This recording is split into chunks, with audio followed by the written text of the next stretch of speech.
जय श्री राम।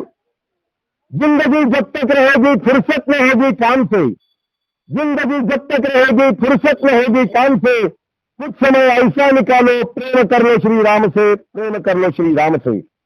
500 वर्षानंतर हिंदुस्थानमध्ये हिंदुस्थानचे आराध्य दैवत प्रभू श्री रामचंद्र आपल्या घरामध्ये जात आहेत आणि त्यासाठी हा जो उल्हास दिसतोय, हिंदुस्थानमध्ये जो उल्हास दिसतोय, श्री रामचंद्र आपल्या घरात जात आहेत। यासाठी नांदेड शहरामध्ये आपल्याला अक्षदा वाटप कलश आयोजित केलेला आहे। प्रत्येक शहरात, प्रत्येक नगरामध्ये माता भगिनी पितृतुल्य व्यक्तिमत्व, मातृतुल्य व्यक्तिमत्व अतिशय उत्साहाने सहभागी होते व रामासाठी 500 पावले चालतायत आहे। ज्या श्रीरामाचं आराध्य दैवत प्रभू भोलेनाथ व भोलेनाथाचं आराध्य दैवत प्रभू श्री रामचंद्र, यासाठी हे भक्तगण आता रामकलशाची मिरवणूक घेऊन नगरामध्ये प्रवेश करतात आहे। सगळ्यांना नम्र विनंती, 22 जानेवारी 2024 या दिवशी आपल्या घरामध्ये दसरा व दिवाळी मनवायची आहे।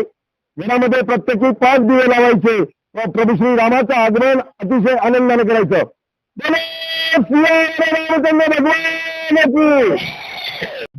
येणाऱ्या 22 जानेवारी 2024 ला अयोध्ये येथे प्रभू श्रीराम यांचं प्राणप्रतिष्ठा होणार आहे। त्यानिमित्त आम्ही आमच्या अंबिकानगर मध्ये अक्षदा वाटपाचा कार्यक्रम चालू आहे। यामध्ये सर्व माता भगिनी पितृ सर्व सहभागी झालेले आहेत आणि रथ यात्रा निघालेली आहे। यामध्ये सर्व घटक याच्यामध्ये सामील झालेले आहे आणि आनंदाचे वातावरण लोक रडून आलेले आहेत, लोक रांगोळ्या काढलेल्या आहेत, त्यामुळे ध्वज घेतलेले आहेत, अक्षर करत आहेत माता भगिनी सर्व आणि एकदम असं नवचैतन्य तयार झालेलं आहे आणि येणारा 22 तारखेला सर्वजण असा मोठ्या याच्यामध्ये रामाचं स्वागत करणार आहे। विनंती आहे की येणाऱ्या 22 तारखेला आपण आपल्या घरामध्ये 5 दिवे लावून दिवाळी साजरी करायची आहे आणि जयवेश रामाचं करायचं आहे।